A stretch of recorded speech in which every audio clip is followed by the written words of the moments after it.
ವೀಕ್ಷಕರೇ ನಮಸ್ಕಾರ. ಇದರದ ಪ್ರಮುಖ ಸುದ್ದಿಗಳ ನ್ಯೂಸ್ ಬುಲೆಟಿನ್ಗೆ ಸ್ವಾಗತ. ನಾನು ಸಂಗೀತ.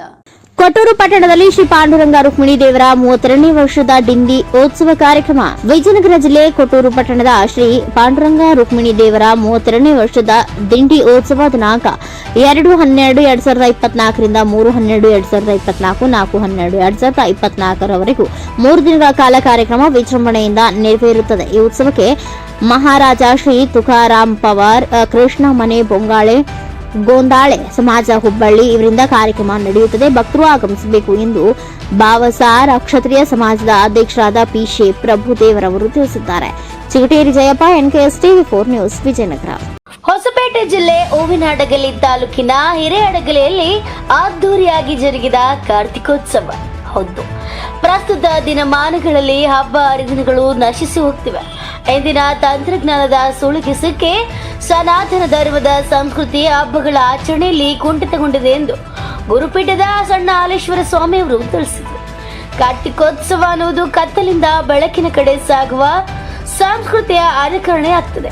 ಈ ಹಿನ್ನೆಲೆಯಲ್ಲಿ ನಮ್ಮ ಹಿರೇಹಡಗಲಿಯ ಗ್ರಾಮದಲ್ಲಿ ಪ್ರತಿ ವರ್ಷದಂತೆ ಈ ವರ್ಷವೂ ಕೂಡ ಅತಿ ವಿಜೃಂಭಣೆಯಿಂದ ಜನಸಾಮಾನ್ಯರು, ಮಠದ ಗುರುಗಳು ಸೇರಿದಂತೆ ಎಲ್ಲಾ ಮಹನೀಯರ ಸಹಕಾರದಿಂದ ಕಾರ್ತಿಕೋತ್ಸವನ ಅದ್ದೂರಿಯಾಗಿ ನಡೆಸಲಾಯಿತಂತ ತಿಳಿಸಿದರು.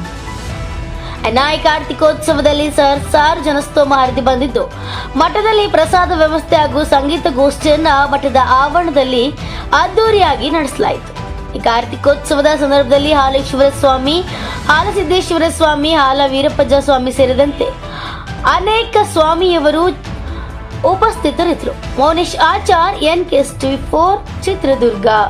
ವರೀರ್ವರು ನಮ್ಮ ಶಿವಯೋಗಿಗಳ ಬಂಧುಗಳಯ್ಯ ಕೂಡಲ ಸಂಗಮ ದೇವ.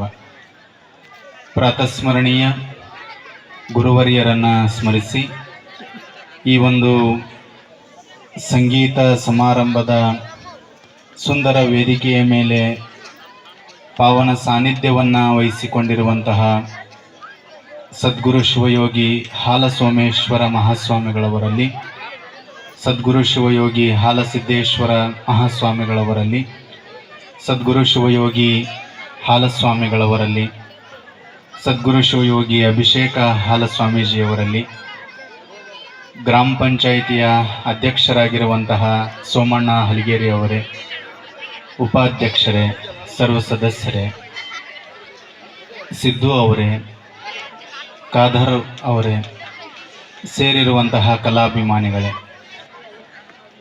ಮನುಷ್ಯನ ಜೀವನಕ್ಕೆ ಮುಖ್ಯವಾಗಿ ಬೇಕಾಗಿರುವಂತಹ ಬದುಕಿಗೆ ಸ್ಫೂರ್ತಿಯನ್ನು ನೀಡುವಂತಹ ಶಕ್ತಿ ಯಾವುದರಲ್ಲಿದೆ ಅಂತಂದರೆ ಸಂಗೀತದಲ್ಲಿದೆ. ಅದಕ್ಕೆ ಒಮ್ಮೆ ಪರಮಾತ್ಮ ನಿಶ್ಚಯ ಮಾಡ್ತಾನೆ, ಭೂಲೋಕದ ಜನ. ಸರ್ ನಮಸ್ತೆ ಸರ್, ತಮ್ಮ ಹೆಸರು ಸರ್? ಹೇಳಿ ಸರ್. ಈಗ ಒಂದು ಕಾರ್ಯಕ್ರಮ ಮಾಡ್ತಿದ್ರಲ್ಲ, ಇದು ದೀಪೋತ್ಸವ ಕಾರ್ಯಕ್ರಮ. ಇದರಿಂದ ಜನಸಾಮಾನ್ಯರಿಗಾಗಲಿ ನಮ್ಮ ಆಧ್ಯಾತ್ಮಿಕದ ಬಗ್ಗೆ ಏನೆಲ್ಲ ಚಿಂತನೆಗಳನ್ನು ನೀವು ವ್ಯಕ್ತಪಡಿಸ್ತೀರಿ? ಇಡೀ ಭಾರತೀಯ ಭವ್ಯ ಪರಂಪರೆಯಲ್ಲಿ ಹಬ್ಬ ಹರಿದಿನಗಳಿಗೆ ತನ್ನದೇ ಆಗಿರ್ತಕ್ಕಂಥ ಮೌಲ್ಯಗಳು ಇದೆ. ಈಗ ಇದು ದೀಪಾವಳಿಯ ಪವಿತ್ರ ಸಂದರ್ಭದಲ್ಲಿ ದೀಪಾರಾಧನೆಯನ್ನು ಮಾಡ್ತಕ್ಕಂಥದ್ದು ನಮ್ಮ ಭಾರತೀಯ ಹಬ್ಬಗಳ ಪರಂಪರೆಯಲ್ಲಿ ಅತ್ಯಂತ ಪ್ರಮುಖ ಹಬ್ಬ. ಅಂದರೆ ತಮಸೋಮ ಜ್ಯೋತಿರ್ಗಮಯ, ಅಂದರೆ ಕತ್ತಲಿಂದ ಬೆಳಕಿನ ಕಡೆ, ದುಃಖದಿಂದ ನೆಮ್ಮದಿಯ ಕಡೆ, ಅಂದರೆ ಇದು ಸಮಾಧಾನವನ್ನು ನೀಡುವಂಥ ಹಬ್ಬ. ಆ ಒಂದು ದ್ಯೋತಕವಾಗಿ ಪ್ರತಿ ವರ್ಷವೂ ಕೂಡ ಈ ದೀಪಾವಳಿಯ ಸಂದರ್ಭದಲ್ಲಿ ದೇವಸ್ಥಾನಗಳಲ್ಲಿ, ಮಠಗಳಲ್ಲಿ ಕಾರ್ತಿಕ ದೀಪೋತ್ಸವವನ್ನು ನಡೆಸಿಕೊಂಡು ಬಂದಿರತಕ್ಕಂಥ ಒಂದು ಪರಂಪರೆ.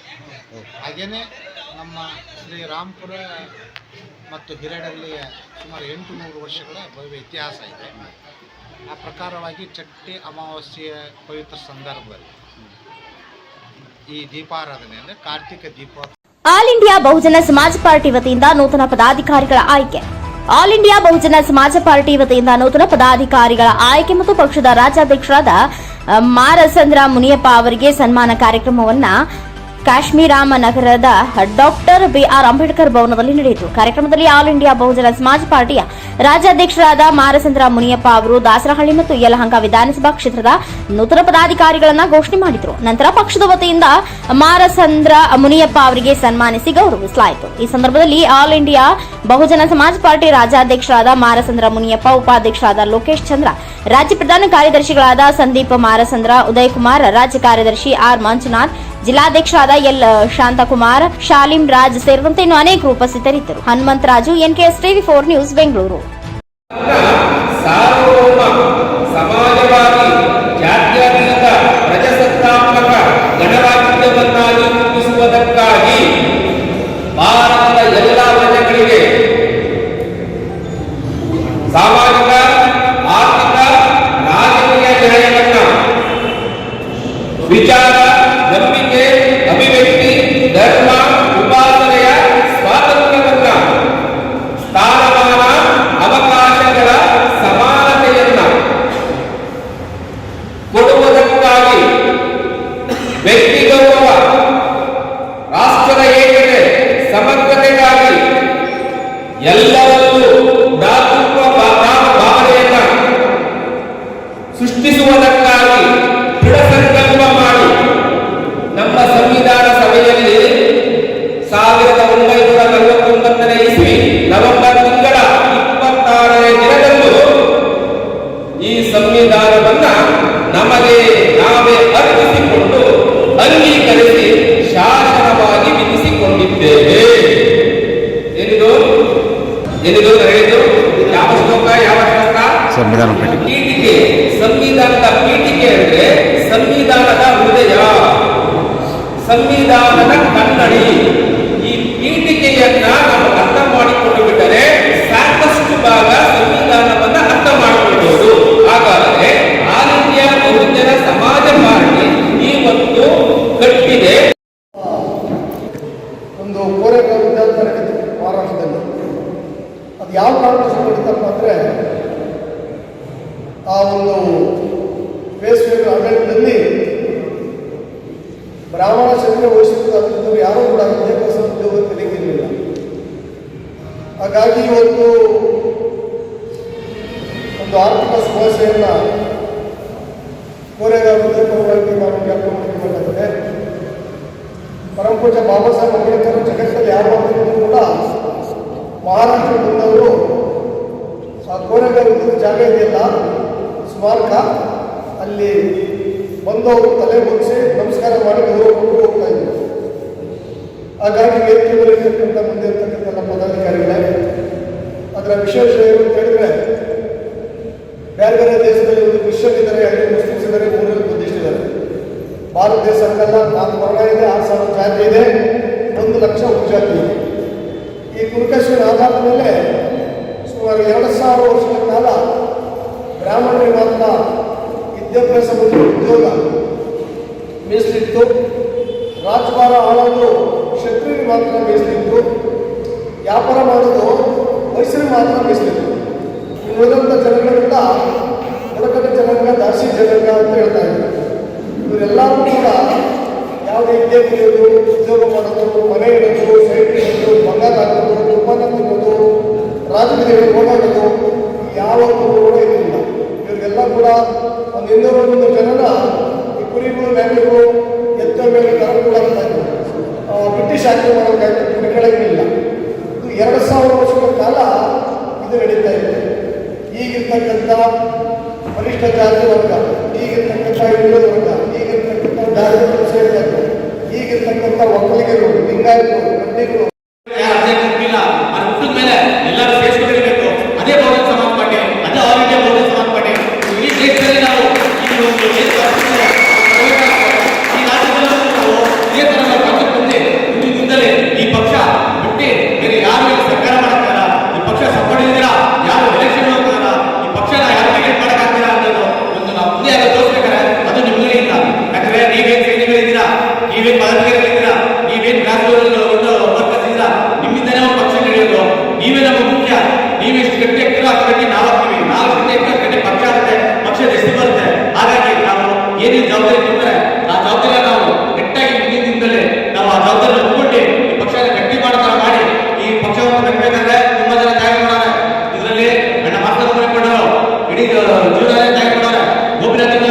ಅವರಷ್ಟೇ ಎಲೆಕ್ಷನ್ ಒಳ್ಳೆ ಎಲೆಕ್ಷನ್ ಜೀವನಾನೇ ತಯಾರು ಮಾಡವ್ರೆ ಆರಂಭಿಸ್ತಾರೆ ಅವರು ಈ ಜೀವನಾನೇ ತಯಾರು ಇವೆಲ್ಲ ಬಚ್ಚಿಬಿಟ್ಟಿದ್ರೆ ಆರಾಮ ಮನೆ ಕೂತ್ಕೊಂಡೆ ಆರಾಮ ಜೀವನ ಫ್ಯಾಮಿಲಿ ಇರ್ಬೋದಾಗಿತ್ತು ಅಂದ್ರು ಅವ್ರು ಯಾಕೆ ಇಲ್ಲಿ ಬಂದ್ರು ಯಾಕೆ ಬಂದ್ರೆ ನಮಗೋಸ್ಕರ ಜನಗೋಸ್ಕರ ಮುಂದೆ ನಮ್ಗೆ ಈ ನಾಯಕ ಸಿಗ್ತಾರೋ ಇಲ್ವೋ ಅಂತ ನಾಯಕ ಇದ್ದಾಗೆ ನಾವು ಅವ್ರ ಕೆಳಗಡೆ ನಾವು ಅವ್ರ ಬುದ್ಧಿ ಕತ್ತಿ ಅವ್ರನ್ನೆಲ್ಲ ಪಕ್ಷ ಇಟ್ಕೊಂಡ್ರೆ ಇಲ್ಲಿ ದಿನ ಈ ಪಕ್ಷ ನಾವು ಗಟ್ಟಿ ಮಾಡಬೇಕಾಗುತ್ತೆ ನಾವು ನಾಯಕರುಗಳಿಗೆ ನಾವು ಕಷ್ಟ ಸಾಹೇಬರಿಗೆ ನಾವು ಪಟ್ಟೆ ಸಾಹೇಬ್ ಏನು ಬೆಲೆ ಕೊಡ್ಬೇಕಾದ್ರೆ ಏನ್ ನಮ್ಗೆ ಜವಾಬ್ದಾರಿ ಕೊಡ್ತಾರೆ ಆ ಜವಾಬ್ದಾರಿ ಮೂಲಕ ನಾವು ಕೆಲಸ ಮಾಡ್ತೀವಿ ಪಕ್ಷ ಗಟ್ಟಿ ಮಾಡೋ ಮೂಲಕ ನಾವು ಅವ್ರ ಗೌರವ ಸಲ್ಲಿಸಬೇಕಾಗುತ್ತೆ ಆ ಗಟ್ಟಿ ಬೇರೆ ಏನಿಲ್ಲ ಈಗ ರಾಜಕೀಯ ಬಂದು ಯಾವುದು ಒಂದ್ಸಲ ರಾಜಕೀಯ ಮಾಡಲೇಬೇಕಾಗುತ್ತೆ ನಮ್ಮ ಜನಾಂಗ ಉಳಿಸ್ಬೇಕಾದ್ರೆ ನಮ್ಮ ಧರ್ಮ ಉಳಿಸ್ಬೇಕಾದ್ರೆ ಇಲ್ಲ ಮನುಷ್ಯರ ಉಳಿಸ್ಬೇಕಾದ್ರೆ ರಾಜಕೀಯ ಮಾಡಲೇಬೇಕಾಗುತ್ತೆ ರಾಜಕೀಯ ಇದ್ರೆ ಮನುಷ್ಯ ಇಲ್ಲ ಮನುಷ್ಯ ಇದ್ರೆ ರಾಜಕೀಯ ಇಲ್ಲ ರಾಜಕೀಯ ಎಲ್ಲ ತರ ಇರುತ್ತೆ ನಾವೀಗ ಡೈರೆಕ್ಟ್ ರಾಜಕೀಯ ಮಾಡ್ತೀವಿ ಅಷ್ಟೇ ಅದಕ್ಕೋಸ್ಕರ ಈ ಒಂದು ಪಕ್ಷ ಏನಿದೆ ಈ ಪಕ್ಷ ಸಿದ್ಧಾಂತ ಪ್ರಕಾರ ಈ ಪಕ್ಷ ಅಂಬೇಡ್ಕರ್ ವಾದ ಪ್ರಕಾರ ಫ್ಯಾಷನ್ ಸಾಹೇಬ್ ದಾರಿ ಪ್ರಕಾರ ಈ ಪಕ್ಷ ಗಟ್ಟಿ ಮಾಡೋದು ಕೆಲಸ ಮಾಡಿ ಇದೇ ಪದಾಧಿಕಾರಿಗಳು ಆಯ್ಕೆ ಮಾಡ್ತಾರೆ ನಾವೆಲ್ಲ ಕರೆಕ್ಟಾಗಿ ಮಾಡ್ಕೊಳ್ಳೋಣ ಅಂತ ಈ ಪಕ್ಷ ಗಟ್ಟಿ ಮಾಡೋಣ ಅಂತ ಹೇಳ್ತಾ ಆರೋಗ್ಯ ಜ್ಯೋತಿ ಅವಾರ್ಡ್ ಕರ್ನಾಟಕ 2024 ಪ್ರಶಸ್ತಿ ಪ್ರದಾನ ಸಮಾರಂಭ. ಕ್ಷೇತ್ರಗಳಲ್ಲಿನ ವಿವಿಧ ವಿಭಾಗಗಳ ಸಾಧಕರನ್ನ ಗುರುತಿಸಿ ಗೌರವ ಸಂಧಾನ. 100ಕ್ಕೂ ಹೆಚ್ಚು ಸಾಧಕರಿಗೆ ಪ್ರಶಸ್ತಿ ಪ್ರದಾನ.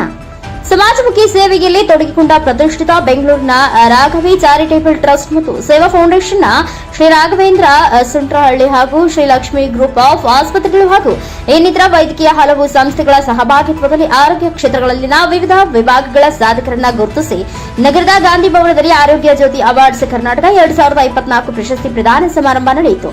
ಪ್ರಶಸ್ತಿ ಪ್ರದಾನವು ರಾಜ್ಯದಲ್ಲಿರುವ ಆಸ್ಪತ್ರೆಗಳಲ್ಲಿನ 30ಕ್ಕೂ ಹೆಚ್ಚು ವಿಭಾಗದ ಸಿಬ್ಬಂದಿ ವರ್ಗಗಳ ವಿನೂತನ ಕಾರ್ಯಕ್ರಮ ಜರುಗಿದ್ದು ಇದರಲ್ಲಿ ವಿಶೇಷವಾಗಿ ಆಯಾ ಮಂದಿರು, ವಾರ್ಡ್ ಬಾಯ್ ಸೇರಿದಂತೆ nursing, paramedical, supporting staff, technical staff ಹಾಗೂ ವೈದ್ಯರು ಸೇರಿದಂತೆ ಎಲ್ಲಾ ವಿಭಾಗಗಳಲ್ಲಿ ಸೇವೆ ಸಲ್ಲಿಸುತ್ತಿರುವವರನ್ನ ಗುರುತಿಸಿ ಪ್ರಶಸ್ತಿ ಪ್ರದಾನ ಮಾಡಿದರು.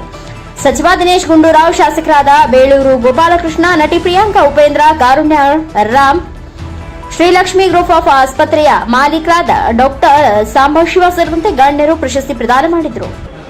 ನಮಸ್ಕಾರ, ನಾನು doctor Sambashiva, medical director Shri Lakshmi group of hospitals Bangalore. ಈ ಆರೋಗ್ಯ ಜ್ಯೋತಿ ಅವಾರ್ಡ್ಸ್ ಪ್ರೋಗ್ರಾಮನ್ನು ರಾಘವಿ ಗ್ರೂಪ್ ಆಫ್ ಅಸೋಸಿಯೇಷನಿಂದ ಸ್ಟಾರ್ಟ್ ಮಾಡಿರೋದ್ರಿಂದ ತುಂಬ ಸಂತೋಷ ಆಗ್ತದೆ. ಯಾಕೆ ಅಂತ ಹೇಳಿದ್ರೆ ಇದು ಫಸ್ಟ್ ಟೈಮು ಕರ್ನಾಟಕದಲ್ಲೇ ಎಲ್ಲ type of health workers, hospital related ವರ್ಕರ್ಸ್ನ ನೋಡಿ ಅವರ ಒಳ್ಳೆಯ ಸ್ಕಿಲ್ಸು ಮತ್ತು ಅವರ ಡೆಡಿಕೇಶನ್ ಟು ದ ಸರ್ವಿಸ್ ಇರುವಂಥವ್ರನ್ನ ಐಡೆಂಟಿಫೈ ಮಾಡಿಬಿಟ್ಟು ಈ ಅವಾರ್ಡ್ಸ್ ಕೊಡ್ತಾ ಇದ್ದಾರೆ. ಅದಕ್ಕೆ ಈ ರಾಘವಿ ಗ್ರೂಪ್ ಆಫ್ ಚಾರಿಟಬಲ್ ಟ್ರಸ್ಟ್ಗೆ ತುಂಬ ಧನ್ಯವಾದವನ್ನು ಹೇಳ್ತಾ, ಲಕ್ಷ್ಮಿ ಗ್ರೂಪ್ ಆಫ್ ಹಾಸ್ಪಿಟಲ್ಸ್ ಅವ್ರ ಜೊತೆಗೆ ಅಸೋಸಿಯೇಟೆಡ್ ಆಗಿದ್ದೀವಿ ಅಂತ ಹೇಳ್ಬಿಟ್ಟು ನಾನು ಹರ್ಷದಿಂದ ತಿಳಿಸುತ್ತೇನೆ. ರಾಘವೇಂದ್ರ ಸುಂಟ್ರಳ್ಳಿ, ಶ್ರೀ ರಾಘವಿ ಚಾರಿಟಬಲ್ ಟ್ರಸ್ಟ್ ಸೇವಾ ಫೌಂಡೇಶನ್ನ ಚೇರ್ಮನ್ ಆ್ಯಂಡ್ ಫೌಂಡರ್. ಅದೇ ರೀತಿ ಶ್ರೀ ಲಕ್ಷ್ಮಿ ಗ್ರೂಪ್ ಆಫ್ ಹಾಸ್ಪಿಟಲ್ನ CEO ಆಗಿ ಕೆಲಸ ಮಾಡ್ತಿದ್ದೀನಿ. ಸುಮಾರು 12 ವರ್ಷದ ಆಸ್ಪತ್ರೆಯ ಜೀವನದಲ್ಲಿ ಈ ಒಂದು ಕಾರ್ಯಕ್ರಮ ಮೂಡಿ ಬರ್ತದೆ. ಯಾಕೆಂದರೆ ಸುಮಾರು 3 ತಿಂಗಳ ಸತತ ಪ್ರಯತ್ನದಿಂದ ಈ ದಿನ ಏನು ನಾವು ಆರೋಗ್ಯ ಜ್ಯೋತಿ ಅವಾರ್ಡ್ 2024 ಎಂಬ ಶೀರ್ಷಿಕೆಯಲ್ಲಿ ಆರೋಗ್ಯ ಇಲಾಖೆಯಲ್ಲಿ ಕೆಲಸ ಮಾಡುವ ರಾಜ್ಯದ 30 ಜಿಲ್ಲೆಗಿಂತ ಹೆಚ್ಚು ಜಿಲ್ಲೆಯಲ್ಲಿರ್ತಕ್ಕಂಥ ಸಿಬ್ಬಂದಿಗಳನ್ನು ಗುರುತಿಸಿ ಗೌರವಿಸುವಂಥ ಒಂದು ಕಾರ್ಯಕ್ರಮವನ್ನು ನಾವೇನು ಆಯೋಜನೆ ಮಾಡಿದ್ವಿ. ಈ ಕಾರ್ಯಕ್ರಮಕ್ಕೆ ಹಲವಾರು ಆಸ್ಪತ್ರೆಗಳು ನಮ್ಮ ಜೊತೆಗೆ ಸಹಕಾರವನ್ನು ನೀಡಿ ಈ ಕಾರ್ಯಕ್ರಮವನ್ನು ಇವತ್ತು ಯಶಸ್ಸು ಮಾಡಲಿಕ್ಕೆ ಪ್ರಯತ್ನ ಮಾಡಿ ಏನು ನಾವೀಗ ನಿಮ್ಮ ಮುಂದೆ ಬಂದಿದ್ದೀವಿ. ಈ ಕಾರ್ಯಕ್ರಮ ಚಾಲನೆ ಆಗಿದೆ. ಸೊ ಇದರ ಜೊತೆಗೆ ಇವತ್ತು ರಾಜ್ಯದ ಎಲ್ಲ ಖಾಸಗಿ ಮತ್ತು ಸರ್ಕಾರಿ ಆಸ್ಪತ್ರೆಗಳಿಗೆ ನಾನೇನು ಹೇಳಲಿಕ್ಕೆ ಇಷ್ಟಪಡ್ತೀನಿ ಅಂದರೆ, ಬರೀ ವೈದ್ಯರಿಂದ ಆಸ್ಪತ್ರೆಗಳು ನಡೆಯೋದಿಲ್ಲ. ಹಲವಾರು ಸಿಬ್ಬಂದಿಗಳು ಬೇಕಾಗುತ್ತೆ, ಹೌಸ್ ಕೀಪಿಂಗ್ಗಳು ಬೇಕಾಗುತ್ತೆ, ವಾರ್ಡ್ ಬಾಯ್ ಬೇಕಾಗುತ್ತೆ, ನರ್ಸಿಂಗ್ ಬೇಕಾಗುತ್ತೆ, ಪ್ಯಾರಾಮೆಡಿಕಲ್ ಸ್ಟಾಫ್ ಬೇಕಾಗುತ್ತೆ. ಅವರಿಗೆಲ್ಲ 16 ವರ್ಷದಿಂದ ಕೆಲಸ ಮಾಡ್ತಿರ್ತಾರೆ. ಅವ್ರನ್ನ ವೈಯಕ್ತಿಕವಾಗಿ ಗುರುತಿಸಿ ಗೌರವಿಸಬೇಕು ಅನ್ನೋ ಒಂದು ಕಾರ್ಯಕ್ರಮದಿಂದ ನಮ್ಮ ರಾಘವಿ ಚಾರಿಟಬಲ್ ಟ್ರಸ್ಟ್ನ ವೆಬ್ಸೈಟಲ್ಲಿ ಒಂದು ಫಾರ್ಮ್ನ ಅಪ್ಲೋಡ್ ಮಾಡಿ ಆ ಅಪ್ಲೋಡ್ ಮುಖಾಂತರವಾಗಿ ಅವ್ರನ್ನ ಆಯ್ಕೆ ಮಾಡೋಕ್ಕೆ ಪ್ರಕ್ರಿಯೆ ಮಾಡಿದ್ವಿ. ಸುಮಾರು 3,000ಕ್ಕೂ ಹೆಚ್ಚು ಅಪ್ಲಿಕೇಶನ್ ಬಂತು. ಅದರಲ್ಲಿ ಸುಮಾರು 100 ಜನರನ್ನು ಉತ್ತಮರೆಂದು ಆಯ್ಕೆ ಮಾಡಿದ್ದೇವೆ. ಅವರಿಗೆ ಈಗ ಪ್ರಶಸ್ತಿ ಪ್ರದಾನ ನಿಮ್ಮ ಕಣ್ಮುಂದೆ ನಡೆಯಲಿದೆ. ಸೊ ಆ 100 ಜನಕ್ಕೆ ಕೊಡೋದ್ರಿಂದ ರಾಜ್ಯದಲ್ಲೇ ಒಂದು ವಿಭಿನ್ನ ಕಾರ್ಯಕ್ರಮದ ಮುಖಾಂತರವಾಗಿ ಆಸ್ಪತ್ರೆ ಇಲಾಖೆಯಲ್ಲಿ ಒಂದು ಈ ಕೆಲಸದಲ್ಲಿ ಹೆಚ್ಚು ಜನರಲ್ಲಿ ಆಸಕ್ತಿ ಮೂಡಿಸೋದಕ್ಕೆ ಈ ಕಾರ್ಯಕ್ರಮ ಪೂರಕವಾಗಲಿ ಅಂತ ಈ ಮೂಲಕ ಹೇಳ್ತಾ, ಮತ್ತೆ ತಾವೆಲ್ಲರೂ ಸಹಕಾರ ಮಾಡಿದ್ರ, ವಿಶೇಷವಾಗಿ ಮೀಡಿಯಾ ಮಿತ್ರರು ನನ್ನ 12 ವರ್ಷದ ಜರ್ನಿಯಲ್ಲಿ ಸದಾ ನಮ್ಮ ಎಲ್ಲ ಕಾರ್ಯಕ್ರಮಗಳಿಗೆ ಸಹಕಾರ ನೀಡಿದ್ರ. ಈ ಕಾರ್ಯಕ್ರಮಕ್ಕೂ ತಾವೆಲ್ಲ ಬಂದಿರೋದು ತುಂಬ ಖುಷಿಯಾಗಿದೆ. ಮೊದಲನೇದಾಗಿ ತಮಗೂ ಕೂಡ ನಾನು ಸ್ವಾಗತವನ್ನು ಮತ್ತು ಅಭಿನಂದನೆ ಹೇಳಲಿಕ್ಕೆ ಇಷ್ಟಪಡ್ತೇನೆ. ಈಗ ಈಗ ಲೈಟ್ ಲ್ಯಾಂಪಿಂಗಿಗೆ ನಿಮಗೆ ಬೇಳೂರು ಗೋಪಾಲಕೃಷ್ಣ ಅವರು ಸಾಗರ ಶಾಸಕರು ಹಾಗೂ ಅರಣ್ಯ ಇಲಾಖೆಯ ನಿಗಮದ ಅಧ್ಯಕ್ಷರು ಬರ್ತಿದ್ದಾರೆ. ಹಾಗೆ ನಮ್ಮ ಎಲ್ಲ ಆಸ್ಪತ್ರೆ ಚೇರ್ಮನ್ಗಳು ಬರ್ತಿದ್ದಾರೆ. ಆಂಧ್ರದ XMLA ಆದಂಥ ಪದ್ಮಾವತಿ ಜಿಲ್ಲೆಗಂಡ ಅವರು ಬರ್ತಿದ್ದಾರೆ. ಅದೇ ರೀತಿ ದಿನೇಶ್ ಗುಂಡ್ರು ಅವರು 12 ಗಂಟೆಗೆ ಬರ್ತಿದ್ದಾರೆ. ಸೊ ಈ ರೀತಿ ಹಲವಾರು ಗಣ್ಯರು ಬಂದು ಈ ಕಾರ್ಯಕ್ರಮವನ್ನು ಯಶಸ್ವಿ ಮಾಡಲಿದ್ದಾರೆ. ಸೊ ಹಾಗಾಗಿ ತಾವು ನಮಗೆ ಹೆಚ್ಚಿನ ಸಂಖ್ಯೆಯಲ್ಲಿ ಸಹಕರಿಸಬೇಕಂತ ಕೇಳ್ಕೊಳ್ತೀವಿ. ಈ ಕಾರ್ಯಕ್ರಮ ಈ ದಿನ ಮೊದಲ ಅಧ್ಯಾಯವನ್ನು ಬರೆದಿದ್ದೇವೆ. ಪ್ರತಿ ವರ್ಷವೂ ಕೂಡ ಈ ಆರೋಗ್ಯ ಜ್ಯೋತಿ ಅವಾರ್ಡ್ ಶೀರ್ಷಿಕೆಯಲ್ಲಿ ವಿಭಿನ್ನವಾದಂಥ ಕಾರ್ಯಕ್ರಮಗಳು ಅಂದರೆ ಸೌತ್ದು ಮಾಡಬೇಕಂತ ಮುಂದಿನ ಆಲೋಚನೆಗಳಿದೆ. ಇಡೀ ಸೌತ್ನ ಒಂದು 5 ರಾಜ್ಯವನ್ನು ಸೇರಿಸ್ಕೊಂಡು ಮಾಡಬೇಕನ್ನೋದು ಮುಂದಿನ ವರ್ಷ ಆಲೋಚನೆ ಇದೆ. ಎಲ್ಲರ ಸಹಕಾರ ಚೆನ್ನಾಗಿದ್ರೆ ಖಂಡಿತವಾಗಿ ಅದನ್ನು ಮಾಡ್ತೀವಿ. ಪ್ರತಿ ವರ್ಷ ಈ ಕಾರ್ಯಕ್ರಮ ನಡೆಯುತ್ತೆ. ಗದಗ ಜಿಲ್ಲಾ ರೋಣ ತಾಲೂಕಿನ ಕುರುಕನಾಳ ಗ್ರಾಮದಲ್ಲಿ ರಾಮನ ಬಂಡ ಶ್ರೀ ಹನುಮಂತ ದೇವರ ದೇವಸ್ಥಾನದಲ್ಲಿ ಕಾರ್ತಿಕೋತ್ಸವ ಕಾರ್ಯಕ್ರಮ ನೆರವೇರಿತು. ಹೌದು ವೀಕ್ಷಕರೇ, ರೋಣ ತಾಲೂಕು ಹಿರೇಹಾಳ ಗ್ರಾಮ ಪಂಚಾಯಿತಿ ವ್ಯಾಪ್ತಿಯ ಕುರುಕನಾಳ ಗ್ರಾಮದಲ್ಲಿ ಶ್ರೀ ಮಾರುತೇಶ್ವರ ದೇವಸ್ಥಾನದಲ್ಲಿ ಗ್ರಾಮದ ಯುವಕರು ಕಾರ್ತಿಕ ಮಾಸದ ಅಂಗವಾಗಿ ದೀಪೋತ್ಸವವನ್ನು ಹಚ್ಚುವ ಮೂಲಕ ಆಚರಿಸಿದರು. ಗ್ರಾಮದಲ್ಲಿ ಏನೇ ಕಷ್ಟ ಕಾರ್ಪಣ್ಯಗಳು ಬಂದರೂ ಸಹ ಶ್ರೀ ಆಂಜನೇಯ ಕಾಪಾಡುತ್ತಾನೆ. ಪ್ರತಿ ವರ್ಷದ ಪದ್ಧತಿ ಈ ಸಲವೂ ಗ್ರಾಮದ ಗುರು ಹಿರಿಯರು ಯುವಕರು ಸೇರಿಕೊಂಡು ಮಹಾ ಕಾರ್ತಿಕೋತ್ಸವವನ್ನ ನೆರವೇರಿಸಿದರು. ಇದೇ ಸಂದರ್ಭದಲ್ಲಿ ಗ್ರಾಮದ ಎಲ್ಲ ಯುವಕ ಮಂಡಳದ ಯುವಕರು, ಗುರು ಹಿರಿಯರು, ಗ್ರಾಮದ ಎಲ್ಲ ಯುವಕ ಮಂಡಳದ ಸದಸ್ಯರು, ಸಕಲ ಸದ್ಭಕ್ತರು ಈ ಸಂದರ್ಭದಲ್ಲಿ ಉಪಸ್ಥಿತರಿದ್ದರು. Rudrappa Hebballi, NKS TV4 news, Ron. ಕ್ರಾಂತಿಕಾರಿ ಬಸವಣ್ಣನವರ ಬಗ್ಗೆ ಇಲ್ಲ ಸಲ್ಲದ ಹಾಗೆ ಮಾತನಾಡಬಾರದು. ಬಸವಣ್ಣನವರು ಹೇಡಿಯಲ್ಲ, ಅವರು ಸಾವಿಗೆ ಹೆದರುವವರಲ್ಲ. 12ನೇ ಶತಮಾನದಲ್ಲಿ ಅನುಭವ ಮಂಟಪದ ಮೂಲಕ ಸಮಾನತೆಗೆ ಶ್ರಮಿಸಿದ್ದರು. ಯಾವ ಪಕ್ಷದವರು ಸಹ ಅವರ ಬಗ್ಗೆ ಮಾತನಾಡಬಾರದು. ಬಸನಗೌಡ ಪಾಟೀಲ್ ಯತ್ನಾಳ್ ಹೇಳಿಕೆಗೆ ಮಂತ್ರಿ ಮುನಿಯಪ್ಪ ಟಾಂಗ್. ಆಹಾರ ನಾಗರಿಕರ ಸರಬರಾಜು ಗ್ರಾಹಕ ವ್ಯವಹಾರಗಳ ಸಚಿವ KH ಮುನಿಯಪ್ಪ ಹೇಳಿಕೆ. ಬೆಂಗಳೂರು ಗ್ರಾಮಾಂತರ ಜಿಲ್ಲೆಯ ದೇವನಹಳ್ಳಿಯಲ್ಲಿ ಹೇಳಿಕೆ. ಸಮಾನತೆಗಾಗಿ 12ನೇ ಶತಮಾನದಲ್ಲಿ ಅನುಭವ ಮಂಟಪ ಮಾಡಿ ಅಲ್ಲಮ ಪ್ರಭುರವರನ್ನ ಅಧ್ಯಕ್ಷರನ್ನಾಗಿ ಮಾಡಿ ಸಮಾನತೆಗಾಗಿ ಮಾಡಿದ ಕೆಲಸ ವಿಶ್ವ ದಾಖಲೆಯಾಗಿದೆ. ಜಗಜ್ಯೋತಿ ಬಸವಣ್ಣನವರು ಮಹಾನ್ ಚೇತನರು. ಯಾವ ಪಕ್ಷದವರೇ ಆಗಲಿ ಅವರ ಬಗ್ಗೆ ಗೊತ್ತಿಲ್ಲದೆ ಮಾತನಾಡಬಾರದು ಎಂದರು. Yaliyur Radhakrishna, NKS TV4 news, Devanahalli. ಬಸವಣ್ಣವರು, ಜಗಜ್ಯೋತಿ ಬಸವಣ್ಣವರು ಸಮಾಜದಲ್ಲಿ ಕ್ರಾಂತಿಕಾರಿ ಕಾರ್ಯಕ್ರಮವನ್ನು ಮಾಡಿದರು. ತ್ಯಾಗ ಮಾಡಿ ಸಮಾಜದಲ್ಲಿ ಸಮಾನತೆಯನ್ನು ತರಲಿಕ್ಕೆ ಬಹುತೇಕ 12ನೇ ಶತಮಾನದಲ್ಲಿ ಒಬ್ಬ ವ್ಯಕ್ತಿ ಕೆಲಸವನ್ನು ಮಾಡಿದ್ದಾರೆ ಅಂದರೆ ಅದು ವಿಶ್ವ ದಾಖಲೆ ಆಗಿದೆ. ಸರ್ಕಾರಗಳು ಮಾಡೋಕ್ಕಾಗದ ಕೆಲಸವನ್ನು ಅಥವಾ ಅನುಭವ ಮಂಟಪ ಅಲ್ಲಂ ಪ್ರಭುವನ್ನು ಅಧ್ಯಕ್ಷರನ್ನಾಗಿ ಮಾಡಿ ಈ ದಿನದ ಪಾರ್ಲಿಮೆಂಟ್ ಏನಿದೆ ಸಮಾಜದಲ್ಲಿ ಸಮಾನತೆಯನ್ನು ಕಂಡುಕೊಳ್ಬೇಕಂತ ಆ ಕೆಲಸವನ್ನು 12ನೇ ಶತಮಾನದಲ್ಲಿ ಮಾಡಿದಂಥ ಮಹಾನ್ ಕ್ಷೇತ್ರ. ಅವ್ರ ಬಗ್ಗೆ ಯಾರೇ ಆಗಲಿ, ಯಾವುದೇ ಪಕ್ಷ ಆಗಲಿ ವಿಷಯವನ್ನು ತಿಳಿದೇ ಆ ರೀತಿ ಮಾತಾಡಬಾರ್ದು. ಅವ್ರ ಪ್ರಾಣಕ್ಕೆ ಬೆದರೋರು ಒಂದು ಕ್ರಾಂತಿಕಾರಿ ತೀರ್ಮಾನಗಳನ್ನು ತೆಗೆದುಕೊಳ್ಳುವಾಗ ಎಲ್ಲಕ್ಕೂ ತಯಾರಾಗಿ ಅವ್ರು ಮಾಡಿದ್ರು. ಅಂದರೆ ದೇಶದಲ್ಲಿ ಮಾನವತಾವಾದ, ಮಾನವರೆಲ್ಲರೂ ಒಂದೇ ಸಮವಾಗಿ ಬಾಳಬೇಕು ಅನ್ನೋದಕ್ಕೆ ಒಂದು ಮಾರ್ಗದರ್ಶನ ಕೊಟ್ಟಂಥ ಮಹಾನ್ ಚೇತನ. ಅವ್ರ ಬಗ್ಗೆ ಯಾರೂ ಕೂಡ ಹಗುರವಾಗಿ ಮಾತಾಡೋದು ಉಚಿತವಲ್ಲ. ಅವರಂಥದ್ದು ಮಾಡುವಂಥ ಹೆದರುವಂಥ ವ್ಯಕ್ತಿ ಅಲ್ಲ. ಆದ್ದರಿಂದ ಅವರಿಗೆ ಮಾತುಗಳನ್ನು ಹೇಳೋದು, ಯಾವುದೇ ರಾಜಕಾರಣಿ ಆಗಲಿ, ಯಾರೇ ಆಗಲಿ, ವ್ಯಕ್ತಿಗಳು, ಯಾವುದೇ ಪಕ್ಷ ಆಗಲಿ, ನಾವೆಲ್ಲರೂ ಕೂಡ ಒಟ್ಟಾರೆ ಅವ್ರಿಗೆ ಗೌರವ ಕೊಡಬೇಕು. ಅವ್ರ ದೇವರ ಸಮಾನ. ಬಹುತೇಕ ಇಂಥ ಕೆಲಸ ಅವರ ಮಾರ್ಗದರ್ಶನದಲ್ಲೇ, ಬುದ್ಧ ಬಸವಣ್ಣವರ ಮಾರ್ಗದರ್ಶನದಲ್ಲಿ ಗಾಂಧೀಜಿಯವರು, ಅಂಬೇಡ್ಕರ್ ಅವರು, ಪಂಡಿತ್ ಜವಾಹರ್ಲಾಲ್ ನೆಹರು, ಲಾಲ್ ಬಹದ್ದೂರ್ ಶಾಸ್ತ್ರಿ ಇವರೆಲ್ಲರೂ ಕೂಡ ಆ ಮಾರ್ಗದರ್ಶನದಲ್ಲಿ ಕೆಲಸ ಮಾಡಿ ಇವತ್ತು ಈ ದೇಶದಲ್ಲಿ ಸಮಾನತೆಯನ್ನು ಕಾಣುವಂಥ ಕೆಲಸವನ್ನು ಮಾಡಿದರೆ ಅದೆಲ್ಲಕ್ಕೂ ಕೂಡ ಅವರೇ ಮಾರ್ಗದರ್ಶನ. ಅವರ ಬಗ್ಗೆ ಅಪಾರವಾದ ಗೌರವ ಇರಬೇಕು. ಅವರೇ ದೇವರಂತ ಪೂಜೆ. MTB ಅನಂತ ಉನ್ನತಿ ಎಜುಕೇಶನ್ ಟ್ರಸ್ಟ್ ಹಾಗೂ ಕಾಳಿದಾಸ ಹೆಲ್ತ್ ಎಜುಕೇಶನ್ ಟ್ರಸ್ಟ್ ವತಿಯಿಂದ ಹಮ್ಮಿಕೊಳ್ಳಲಾಗಿದ್ದ ಪ್ರೇರಣಾ ಸಮಾರಂಭದಲ್ಲಿ ಅತಿ ಹೆಚ್ಚು ಅಂಕ ಗಳಿಸಿ ಸರ್ಕಾರಿ ಕೋಟಾದಡಿ ವೈದ್ಯಕೀಯ ವ್ಯಾಸಂಗ ಮಾಡುತ್ತಿರುವ ನಮ್ಮ ಸಮಾಜದ ಸುಮಾರು 90 ಮೆಡಿಕಲ್ ವಿದ್ಯಾರ್ಥಿ ಅಥವಾ ವಿದ್ಯಾರ್ಥಿನಿಯರಿಗೆ MTB ಅನಂತ ಉನ್ನತಿ ಎಜುಕೇಶನ್ ಟ್ರಸ್ಟ್ ವತಿಯಿಂದ ಅಭಿನಂದಿಸಿ ಸ್ಕಾಲರ್ಶಿಪ್ ಬ್ಯಾಗ್, ನೋಟ್ಬುಕ್ ವಿತರಿಸಲಾಯಿತು. ಇನ್ನು ಇದೇ ಸಂದರ್ಭದಲ್ಲಿ ಮಾತನಾಡಿದ ಮಾಜಿ ಸಚಿವ MTB ನಾಗರಾಜ್, ಅರ್ಜಿ ಸಲ್ಲಿಸಿದ ವಿದ್ಯಾರ್ಥಿಗಳಲ್ಲಿ ವಿದ್ಯಾಭ್ಯಾಸಕ್ಕೆ ಅನುಕೂಲವಾಗಿ ಯಾರು ಕುಟುಂಬದಲ್ಲಿ ಹಿಂದೆ ಉಳಿದಿದ್ದಾರೆ ಅಂತವರಿಗೆ ಸೂಕ್ತವಾದ ಸೌಲಭ್ಯ ದೊರೆಯುವ ನಿಟ್ಟಿನಲ್ಲಿ ಇಂದು ಸ್ಕಾಲರ್ಶಿಪ್ ನೀಡಲಾಗಿದೆ. ಇದನ್ನು ಸರಿಯಾದ ರೀತಿಯಲ್ಲಿ ವಿದ್ಯಾಭ್ಯಾಸದಲ್ಲಿ ಮುಂದೆ ಬರಬೇಕು ಎಂದು ತಿಳಿಸಿದ್ದಾರೆ. Bureau report NKSD4 news Hosakote.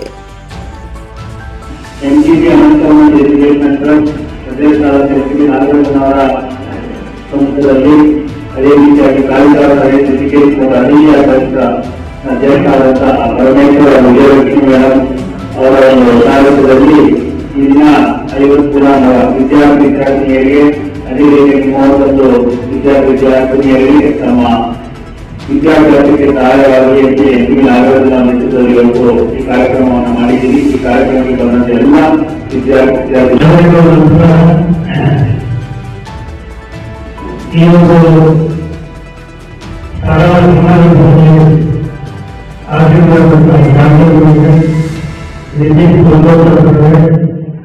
ಹಾಗೆ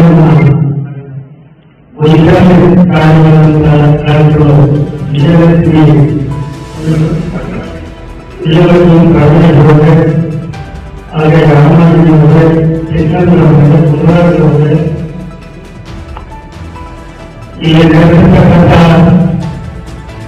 ಎಲ್ಲ ವಿದ್ಯಾರ್ಥಿಗಳು ಪ್ರಾರಂಭ 5 ವರ್ಷದಿಂದ ಪ್ರವೇಶದವರೆಗೆ ಇವರಿಗೆ ಎಷ್ಟೋ ಧನ್ಯವಾದಗಳು ಕೂಡ ಅವರು ಕಡಿಮೆಯನ್ನು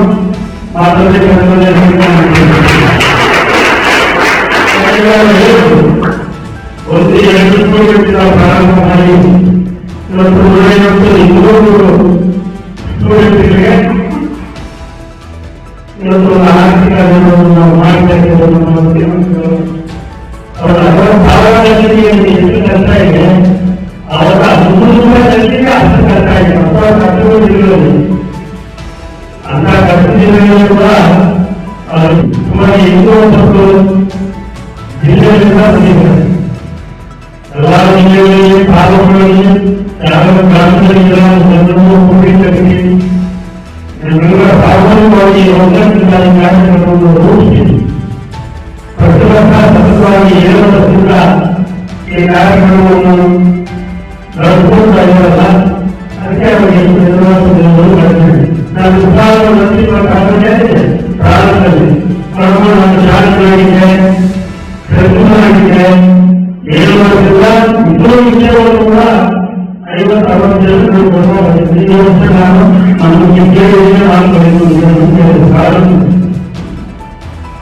ಆಮೇಲೆ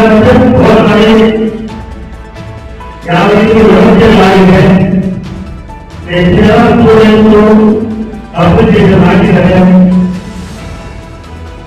ಆ ಅಪ್ಲಿಕೇಶನ್ ಆದಂತ ಸ್ಟೂಡೆಂಟ್ಗಳ ಸ್ಥಿತಿ ಗೊತ್ತಿರಬೇಕು, ಅವರ ಆರ್ಥಿಕ ಪರಿಸ್ಥಿತಿ ಏನು, ಅವರ ಕುಟುಂಬದ ಪರಿಸ್ಥಿತಿ ಏನು, ಇವೆಲ್ಲರೂ ಕೂಡ ಅವಲೋಕನ ಮಾಡಿ ಇಲ್ಲೊಂದು ನಾವು ಆರ್ಥಿಕವಾಗಿ ಇಲ್ಲಿರುವಂತ ಕುಟುಂಬದಲ್ಲಿರ್ತಕ್ಕಂಥ ಸ್ಟೂಡೆಂಟ್ಸ್ನ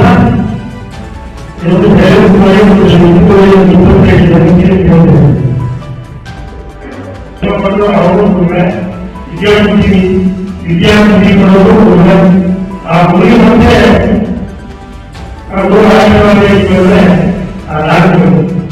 ನಮ್ಮ ತಿಂಗಳಲ್ಲಿ ಅರ್ಥವನ್ನು ಮಾತನಾಡುತ್ತಿದ್ದಾರೆ.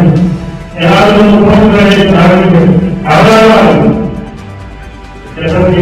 ಆಗಲಿ ಮೆಡಿಕಲ್ನಾಗಲಿ ಯಾವುದಾಗಲಿ ಆ ಕಡೆ ಈಗಿಂದಲೇ ತಗೊಂಡಾಗಿರ್ತೀವಿ. ಜನರಿಗೆ ಸಪೋರ್ಟ್ ಆಗ್ತಾಗಿದೆ, ಅದರಲ್ಲಿ ಏನು ಮಾಡಿಕೊಂಡು ಮಾಡುವ ಪ್ರಯತ್ನ ಮಾಡಿ. ನೀವು ಪ್ರಯತ್ನ ಆಗಬೇಕು. ಯಾವುದೂ ಮುಂಚೆ ಜೀವನದಲ್ಲಿ ಪ್ರಯತ್ನ ಆಲೋಚನೆ ಅದಕ್ಕೆ ಪ್ರತಿಫಲ ನೀವು ಪ್ರಯತ್ನ ಮಾಡಬೇಕು. ಈ ಪ್ರಯತ್ನ ಪಡಿಸುತ್ತಾನೆ ಅದು ಅದಕ್ಕೆ ಮಾರ್ಗದಲ್ಲಿದೆ.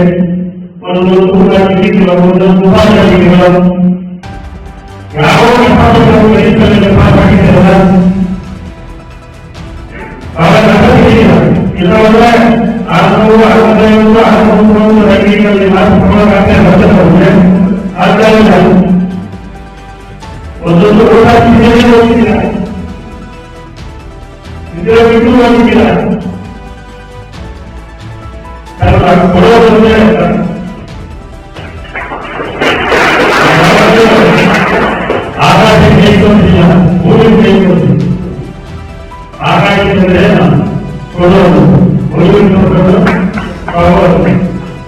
ಅದೆಲ್ಲ ಗೊತ್ತಿದೆ, ಬಹಳ ಸಂತೋಷ ಆಯಿತು. ಅದು ಬಹಳ ಸಂತೋಷ ಆಯಿತು. ನೀವೆಲ್ಲ ಗ್ರಾಮೀಣ ಪ್ರದೇಶದಿಂದ ನಿಮ್ಮ ತಂದೆ ತಾಯಿಗಳು ಇವರು ಬಹಳಷ್ಟು ಕಷ್ಟಪಟ್ಟು ಶ್ರಮೆಪಟ್ಟು ನಮ್ಮನ್ನ ಒಳ್ಳೆಯ ಒಂದು ಶಿಕ್ಷಣ ಪಡೆಯಬೇಕು ಅಂತ ಹೇಳಿ ನೀವು ಕಷ್ಟಪಟ್ಟು ಓದಿದ್ದಾರೆ. ನೀವು ಅಷ್ಟೇ ಸಾಧಿಸಿದ ಮನುಷ್ಯರ ಈ ಕಷ್ಟ ಪ್ರತಿನಿತ್ಯ ನೀವು ಕೆಲಸ ಮಾಡಬೇಕು. ಆ ಕಷ್ಟವನ್ನು ಯಾರಿಗೆ ಸಿಗುತ್ತದೆ ಅನ್ನೋದನ್ನ ಆ ಕಷ್ಟ ತಿಳ್ಕೊಂಡೇ ಹೋಗ್ತೀರ. ನಿಮ್ಮ ತಿಂಗಳ ಓದಿ ಪ್ರಯಾಣ ಯಾರು ನೀವೇ ಡಾಕ್ಟರ್ಗಳು ಅವರೆಲ್ಲ ಈ ಶಿಕ್ಷಣ ತ್ಯಾಗ ಮಾಡಿದ್ರು. ಆ ಶಿಕ್ಷಣ ಪಡೆಯುವ ಪ್ರಕಾರಕ್ಕಾಗಿ ಈ ಸಾರ್ವಜನಿಕರ ಸೇವೆಗಳನ್ನು ನಿರಂತರವಾಗಿ ಅವರ ಸಹಾಯವನ್ನು ಬೆಂಬಲಿಸತಕ್ಕಂಥದ್ದೇ ವೈದ್ಯರ ವಿಜ್ಞಾನ. ಕರ್ನಾಟಕ ದಲಿತ ಸಂಘರ್ಷ ಸಮಿತಿಯ ಅಂಬೇಡ್ಕರ್ ವಾದದ ಹೊಸಕೋಟೆ ತಾಲೂಕಿನ ತರಬಹಳ್ಳಿ ಗ್ರಾಮ ಶಾಖೆ ಹಾಗೂ ನಾಮಫಲಕ ಉದ್ಘಾಟನೆ ಕಾರ್ಯಕ್ರಮ ಅದ್ದೂರಿಯಾಗಿ ನೆರವೇರಿದೆ. ರಾಜ್ಯ ಪ್ರಧಾನ ಸಂಚಾಲಕರಾದ ಮಾವಳ್ಳಿ ಶಂಕರ್ ಅವರು ಕಾರ್ಯಕ್ರಮ ಉದ್ಘಾಟನೆ ಮಾಡುವ ಮೂಲಕ ಕಾರ್ಯಕ್ರಮಕ್ಕೆ ಚಾಲನೆ ನೀಡಿದರು. ಇನ್ನು ಇದೇ ಸಂದರ್ಭದಲ್ಲಿ ನೂತನ ಪದಾಧಿಕಾರಿಗಳಿಗೆ ಪುಸ್ತಕ ನೀಡುವ ಮೂಲಕ ಅಭಿನಂದಿಸಿ ನಾಮಫಲಕ ಉದ್ಘಾಟನೆ ಮಾಡಿ ಗೌರವಿಸಿದರು. ಇನ್ನು ಇದೇ ಸಂದರ್ಭದಲ್ಲಿ ಮಾತನಾಡಿದ ರಾಜ್ಯ ಪ್ರಧಾನ ಸಂಚಾಲಕರಾದ ಮಾವಳ್ಳಿ ಶಂಕರ್ ಅವರು, ಅನೇಕ ಜನ ಹುಟ್ಟಿ ಹೋದರೂ ಸಹ ಶೋಷಿತರ ಜನರ ಪರ ನಿಂತು ಕತ್ತಲಿನಿಂದ ಬೆಳಕಿನೆಡೆಗೆ ಕೊಂಡೊಯ್ದ ಮಹಾನಾಯಕ ಬಾಬಾ ಸಾಹೇಬ್ ಅಂಬೇಡ್ಕರ್ ಅವರು ಎಂದು ಅವರು ಬರೆದ ಸಂವಿಧಾನದಿಂದ ಇಂದು ನಾವು ಎಲ್ಲರಂತೆ ಜೀವಿಸಿ ಬದುಕುವ ಹಕ್ಕು ದೊರೆತಿದೆ ಎಂದು ತಿಳಿಸಿದ್ದಾರೆ. ಇನ್ನು ಗ್ರಾಮ ಪಂಚಾಯಿತಿ ಸದಸ್ಯರಾದ ಹೇಮಾ ಮಂಜುನಾಥ್ ಮಾತನಾಡಿ, ಮನೆಗೆ ಮಾತ್ರ ಸೀಮಿತವಾಗಿದ್ದ ಮಹಿಳೆಯರು ಇಂದು ಎಲ್ಲ ವರ್ಗದಲ್ಲಿ ಮುಂದೆ ಬರಲು ಅಂಬೇಡ್ಕರ್ ಅವರು ಕೊಟ್ಟಿರುವಂತಹ ಸಂವಿಧಾನದಿಂದ ಸಾಧ್ಯ. ಪ್ರತಿಯೊಂದು ಮನೆಯಲ್ಲಿ ಸಹ ಒಬ್ಬ ಅಂಬೇಡ್ಕರ್ ಅಂತವರು ಹುಟ್ಟಬೇಕು ಎಂದು ತಿಳಿಸಿದ್ದಾರೆ. ಇನ್ನು ತಾಲೂಕು ಸಂಚಾಲಕರಾದ ಚಿನ್ನಸ್ವಾಮಿ, ಕಾವಳ್ಳಿ ಶಂಕರ್, ನಿರ್ಮಲಾ, ನಾರಾಯಣಸ್ವಾಮಿ, ದೇವರಾಜ್ ಸೇರಿದಂತೆ ನೂತನ ಪದಾಧಿಕಾರಿಗಳು ಉಪಸ್ಥಿತರಿದ್ದರು. Bureau report NKST4 news, Hosakote. ತುಂಬಾ ಸಂತೋಷ. ಒಂದು ಹಬ್ಬದ ವಾತಾವರಣವನ್ನ ನೀವು ನಿರ್ಮಾಣ ಮಾಡಿದ್ದೀರಿ, ತುಂಬಾ ಸಂತೋಷ. ಆದ್ರೆ ಈ ಸಂತೋಷ ಎಷ್ಟು ದಿನ ಇರುತ್ತೆ? ಎಷ್ಟು ದಿನ? ನಿನ್ನೆ ಉತ್ತರ ಪ್ರದೇಶದಲ್ಲಿ ನೀರು ಕುಡಿದಿದ್ದಕ್ಕೆ ಒಬ್ಬನನ್ನ ನಾಯಿ ಸಹ ಹೊಡೆದು ಸಾಯಿಸಿದ್ದ. ನೀರು ಕುಡಿದಿದ್ದಕ್ಕೆ, ಕುದುರೆ ಮೇಲೆ ಹೋಗಿದ್ದಕ್ಕೆ, ಮದುವೆಯಲ್ಲಿ ಕುದುರೆ ಮೇಲೆ ಹೋಗಿದ್ದಕ್ಕೆ ಅವನ ಕತ್ತನ್ನ ಕತ್ತರಿಸಿದ್ದ. ಬಲಗೈಗೆ ವಾಚ್ ಕಟ್ಟಿದ್ದಕ್ಕೆ ತಮಿಳುನಾಡಲ್ಲಿ ನಮ್ಮ ವಿದ್ಯಾರ್ಥಿಯ ಕೈಯನ್ನ ಕತ್ತರಿಸಿದ್ದ. ದೇವಸ್ಥಾನದ ಒಳಗಡೆ ಹೋಗಿದ್ದಕ್ಕೆ ಅವನನ್ನ ಹೀನಾಮಾನವಾಗಿ ಹೊಡೆದು ಸಾಯಿಸಿದ್ದ. ಅಂದ್ರೆ ಎಷ್ಟು ದಿನ ನಾವು ಈ ದೌರ್ಜನ್ಯಗಳನ್ನ ತಾಳ್ಕೊಳ್ಬೇಕು? ಎಷ್ಟು ದಿನ ನಾವು ಈ ದೌರ್ಜನ್ಯಗಳಿಗೆ ಬಲಿಯಾಗಬೇಕು? ಮನುಷ್ಯ ವಾಲ್ಮೀಕಿ ಅನ್ನುವಂತ ನನ್ನ ತಂಗಿ ಉತ್ತರ ಪ್ರದೇಶದಲ್ಲಿ ಅವಳನ್ನ ಹತ್ರಾಸ್ನಲ್ಲಿ ಅತ್ಯಾಚಾರ ಮಾಡಿದ್ರು, ಅವಳ ನಾಲಿಗೆಯನ್ನ ಕತ್ತರಿಸಿದ್ರು. ಆದ್ರೆ ಅವಳು ಪೊಲೀಸರಿಗೆ ಸಾಯೋದಕ್ಕಿಂತ ಮುಂಚೆ ಹೇಳಿದ್ಲು ನನ್ನ ಮೇಲೆ ಅತ್ಯಾಚಾರ ಆಗಿದೆ ಅಂತೇಳಿ. ಪೊಲೀಸರು ಕೇಸ್ ರಿಜಿಸ್ಟರ್ ಮಾಡಿರ್ಲಿಲ್ಲ. ಕೊನೆಗೆ ಅದು ಪತ್ರಿಕೆಗಳಲ್ಲೆಲ್ಲ ಬಂತು. ಪತ್ರಿಕೆಗಳು ಬರೆದ ಮೇಲೆ ಅಲ್ಲಿನ ಸರ್ಕಾರ ಆ ಯೋಗಿ ಆದಿತ್ಯನಾಥ್ ಅಂತ ಹೇಳಿ ಒಬ್ಬ ಅಯೋಗ್ಯ ಇದ್ದಾನೆ, ಬಿಜೆಪಿ ಸರ್ಕಾರ. ಆದ್ರೆ ಮೋದಿ ಮಾತಾಡಿಲ್ಲ ಈ ವಿಷಯ. ಆ ಹೆಣ್ಣು ಮಗಳು ಸತ್ತ ಮೇಲೆ ಆ ಸತ್ತ ಹೆಣವನ್ನ ಯಾರು ಕೊಡಬೇಕು? ಯಾರು ಕೊಡಬೇಕು ಆ ಹೆಣವನ್ನ? ತಂದೆ ತಾಯಿಗಳು ಕೊಡಬೇಕಾಗಿತ್ತು. ಆದ್ರೆ ತಂದೆ ತಾಯಿಗಳಿಗೂ ಕೊಟ್ಟಿಲ್ಲ. ಮಧ್ಯರಾತ್ರಿಯಲ್ಲಿ ತೆಗೆದುಕೊಂಡೋಗಿ ಆ ಹೆಣ್ಣು ಮಗಳನ್ನ ಸುಟ್ಟಾಕ್ತಾರೆ. ತಾಯಿ ಪೊಲೀಸ್ ಅಧಿಕಾರಿಗಳ ಕಾಲಿಡ್ಕೊಳ್ತಾಳೆ.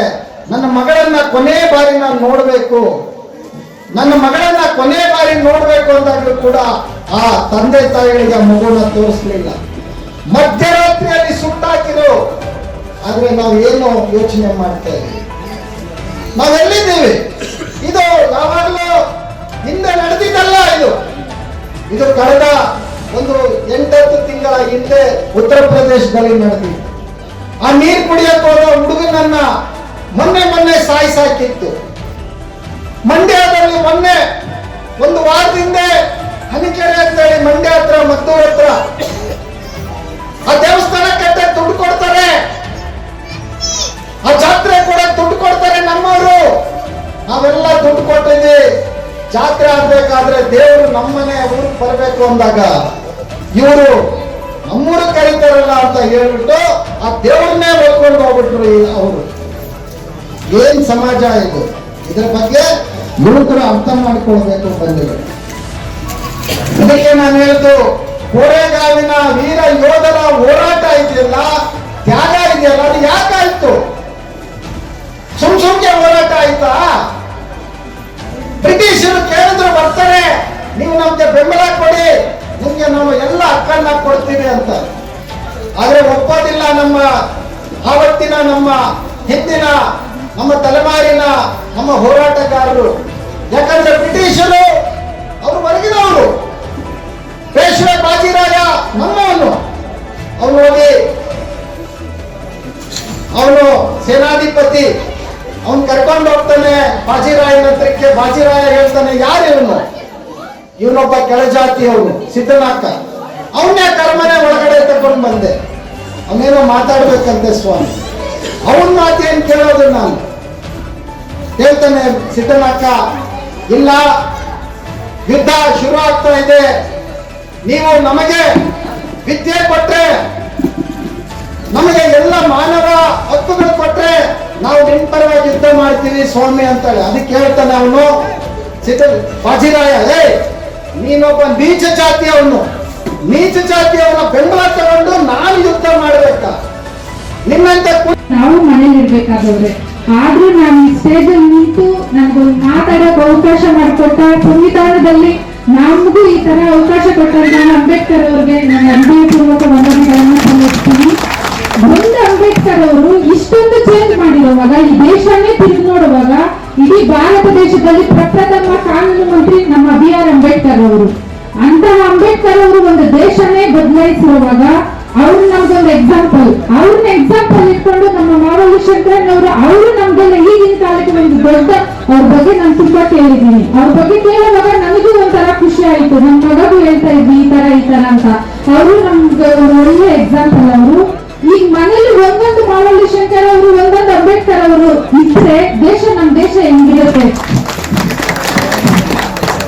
ಅದೇ ರೀತಿಯಾಗಿ ಅಂಬೇಡ್ಕರ್ ಅವರು ಮಾತು ಹೇಳ್ತಾರೆ, ದಲಿತರು, ನಾನು ಅವರಿಗೆ ನಮ್ಗೆ ಹೇಳ್ಕೊಳಕ್ಕೆ ನನಗೆ ಇಷ್ಟ ಇಲ್ಲ, ನಾವು ದಲಿತರಲ್ಲ, ನಾವು ಬಲಿಷ್ಟ್ರೆ. ಆದ್ರೂ ಒಂದು ದಲಿತರು ನೀರಲ್ಲಿ ಹೊಡ್ಕೊಂಡು ಹೋಗೋ ಮರಳು ತರ ಇರಬಾರ್ದು, ನೀರಿನ ದಿಕ್ಕನ್ನೇ ಬದಲಾಯಿಸೋ ಬೆಂಡೆಗಲ್ಲಿಗಳಾಗಿರ್ಬೇಕು ಅಂತ. ನಾವು ಪ್ರತಿಯೊಬ್ಬರು ಬೆಂಡೆಗಲ್ಲಿಗಳಾಗಿರ್ಬೇಕು. ಇವಾಗ ನಮ್ಮ ಸುತ್ತಮುತ್ತ ನಮ್ಗಿಂತ ಬಲಿಷ್ಠ ಜನಾಂಗದವ್ರು ಇರ್ತಾರೆ, ಬಲಿಷ್ಠ ಜಾತಿ. ಆ ರೀತಿ ಇರುವಾಗ ನಮ್ಮವ್ರ ಮೇಲೆ ಬರಕ್ಕೆ ಭಯ ಪಡ್ತಾರೆ. ಯಾಕಂದ್ರೆ ಶಿಕ್ಷಣ, ಸಂಘಟನೆ, ಹೋರಾಟ.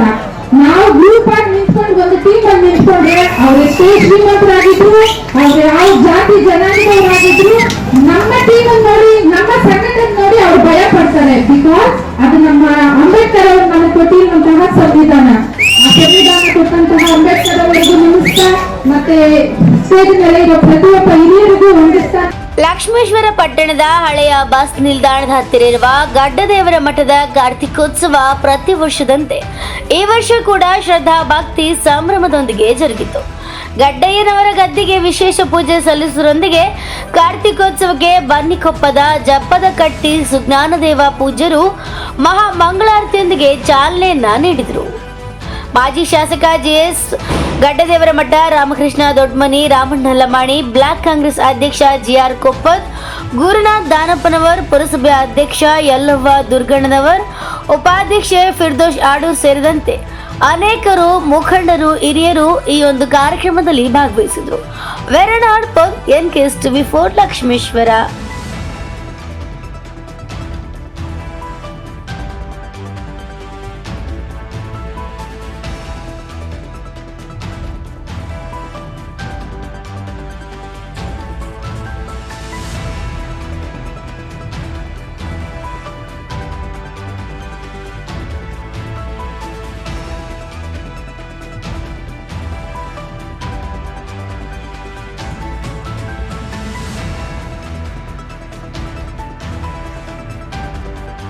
ಕಲಬುರಗಿ ಪತ್ರಿಕಾ ಭವನದಲ್ಲಿ doctor B R Ambedkar integrated research institute Kalaburagi ಹಾಗೂ ಹೈದರಾಬಾದ್ ಕರ್ನಾಟಕ ಸಿದ್ಧಾರ್ಥ ಸೇವಾ ಟ್ರಸ್ಟ್ ಕಲಬುರಗಿಯವರ ಸಂಯುಕ್ತ ಆಶ್ರಯದಲ್ಲಿ ಸಂವಿಧಾನ ಸಮರ್ಪಣಾ ದಿನದ ಅಂಗವಾಗಿ ಸನ್ಮಾನ ಹಾಗೂ ಎಸ್ಎಸ್ಎಲ್ಸಿ ವಿದ್ಯಾರ್ಥಿಗಳಿಗೆ ಬಹುಮಾನ ವಿತರಣೆಯನ್ನ ಮಾಡಲಾಗಿತ್ತು. ಈ ಕಾರ್ಯಕ್ರಮಕ್ಕೆ ಅಧ್ಯಕ್ಷರಾಗಿ ಆಗಮಿಸಿದ ಡಾಕ್ಟರ್ ಸುನೀಲ್ ಎಲ್ ವಂಟಿ ಹಾಗೂ ಮುಖ್ಯ ಅತಿಥಿಗಳಾಗಿ ಶಿವಶರಣಪ್ಪ ಮುಳೆಗಾಂವ್, ಸೂರ್ಯಕಾಂತ್ ಮದಾನ್, ಲಿಂಗರಾಜ್ ಹಂಗರ್ಗಿ, ಕೃಷ್ಣ ಬಿ ಕುಲಕರ್ಣಿ ಆಗಮಿಸಿದರು. Mallikarjun Sangolgi, NKST 4 news bureau, Kalaburagi.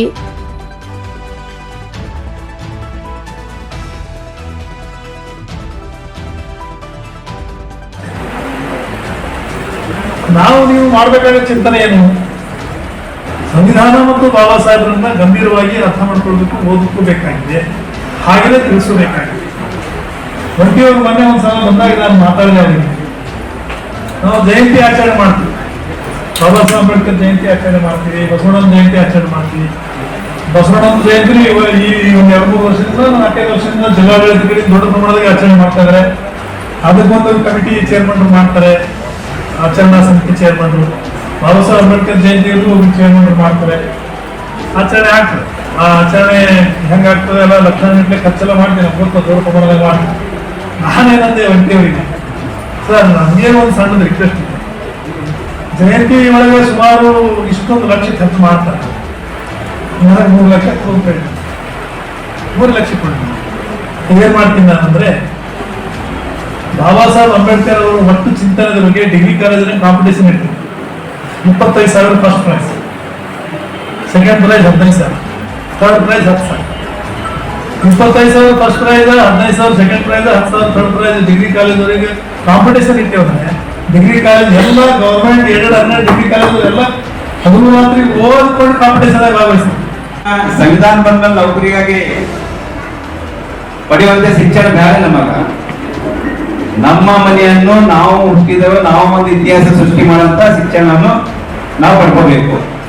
ಅಂದಾಗ ಮಾತ್ರ ನಾವು ಶಿಕ್ಷಣ ಪಡೆದಕ್ಕೆ ಸಾರ್ಥಕ ಆಗ್ತದ.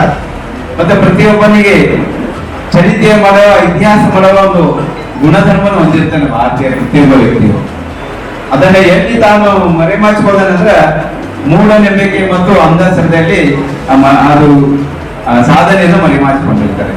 ಅದಕ್ಕಾಗಿ ಯಾವತ್ತು ಯಾವ ಬಾಬಾ ಸಾಹೇಬರಿಗೆ ಯಾರು ಅನ್ಯಾಯ ಮಾಡಿದ್ರು, ಶಿಕ್ಷಣದಿಂದ ವಂಚಿತ ಮಾಡ್ಬೇಕಂತ ಪ್ರಯತ್ನ ಮಾಡಿದ್ರು, ಆದ್ರೂ ಏನಾಯ್ತು, ಬಾಬಾ ಸಾಹೇಬರ ಹಂಗೆ ಮುಳೆಗಾಂವ್ ಸರ್ ಅವರು ಎಲ್ಲಾ ದೇವರುಗಳನ್ನ ಕಟ್ಟಿ ಬಾಯಲ್ಲಿ ಎಸಿದಾರಲ್ಲ, ಬಾಬಾ ಸಾಹೇಬರ ಸ್ಫೂರ್ತಿನೇ ನಮ್ಮ ಮುಳೆಗಾಂವ್ ಸರ್ ಅಂತ ನಾನು ಈ ಸಂದರ್ಭದಲ್ಲಿ ಹೇಳ್ತೀನಿ.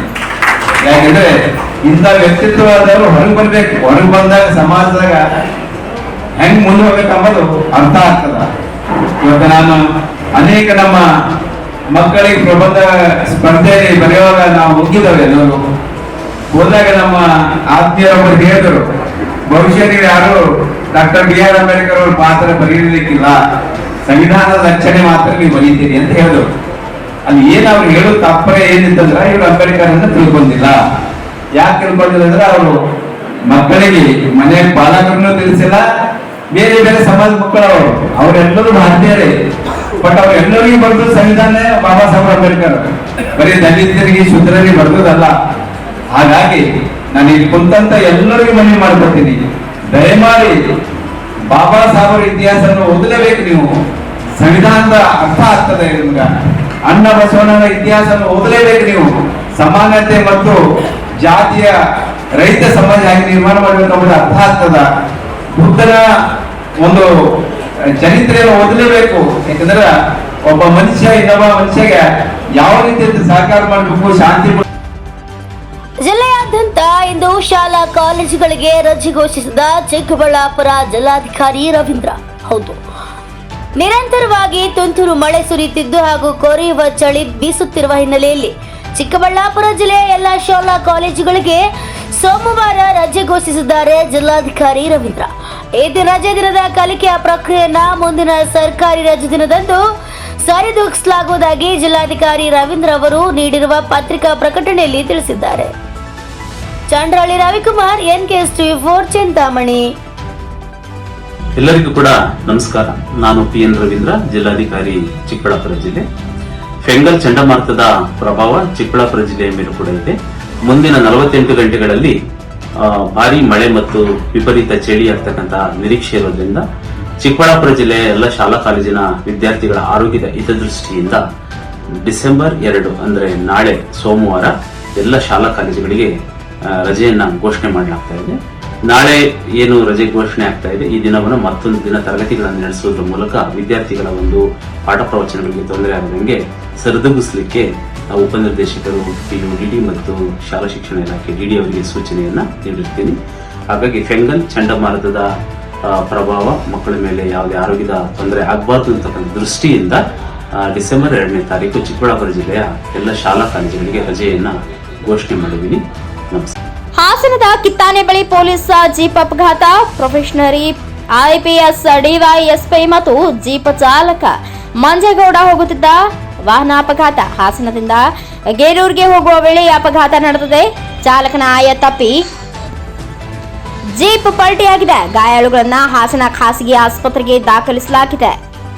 ಕ್ರಿಸ್ಮಸ್ ಹಬ್ಬದ ಹಿನ್ನೆಲೆ ಫಿನಿಕ್ಸ್ ಮಾರ್ಕೆಟ್ ಸಿಟಿ ಮಾಲ್ ಮುಂಭಾಗದಲ್ಲಿ 80 ಅಡಿ ಉದ್ದದ ಕ್ರಿಸ್ಮಸ್ ಟ್ರೀಯನ್ನು ಸ್ಥಾಪಿಸಲಾಗಿದ್ದು ನೋಡುಗರು ಹುಬ್ಬೇರಿಸುವಂತೆ ಮಾಡಿದೆ. ಇದಲ್ಲದೆ ಕ್ರಿಸ್ಮಸ್ ಹಬ್ಬದ ಆಚರಣೆಗೆ ಬಾಲಿವುಡ್ ನಟ ದಿನೋ ಮೋರಿಯಾ ಅವರು ಆಗಮಿಸಿ ಕ್ರಿಸ್ಮಸ್ ಟ್ರೀ ವಿದ್ಯುತ್ ದೀಪಗಳ ಅಲಂಕಾರಕ್ಕೆ ಚಾಲನೆಯನ್ನ ನೀಡಿದರು. ಕ್ರಿಸ್ಮಸ್ ಟ್ರೀ ನೋಡುಗರ ಗಮನ ಸೆಳೆಯುತ್ತಿದೆ.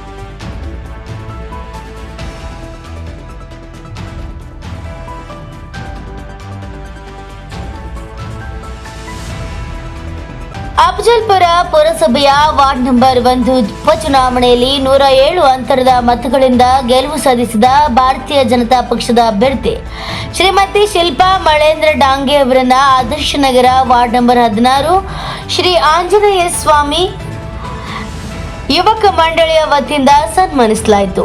ಸಂದರ್ಭದಲ್ಲಿ ಮುಖಂಡರಾದ ಪ್ರಕಾಶ್ ಸುಣಗಾರ್, ಮಾಂತೇಶ್ ಬಿರದಾರ್, ಶರಣು ಡಾಂಗೆ, ಪವನ್ ಬಿರದಾರ್, ಬಸವರಾಜ್ ಹಂಗರ್ಗಿ, ಸಂತೋಷ್ ಡಾಂಗೆ ಸೇರಿದಂತೆ ಭಾರತೀಯ ಜನತಾ ಪಕ್ಷದ ಮುಖಂಡರು ಹಾಗೂ ಯುವ ಕಾರ್ಯಕರ್ತರು ಉಪಸ್ಥಿತರಿದ್ದರು. Manjunath, NKS TV4 Kalaburagi. ಇದಿಷ್ಟು ಇದರಿಂದ ಪ್ರಮುಖ ಸುದ್ದಿಗಳ ನ್ಯೂಸ್ ಬುಲೆಟಿನ್. ನಿರಂತರ ಸುದ್ದಿಗಳಿಗಾಗಿ ನೋಡ್ತಾ ಇರಿ NKS TV4, ಇದು ನಿರಂತರ ಕಾರ್ಯಪಡೆ.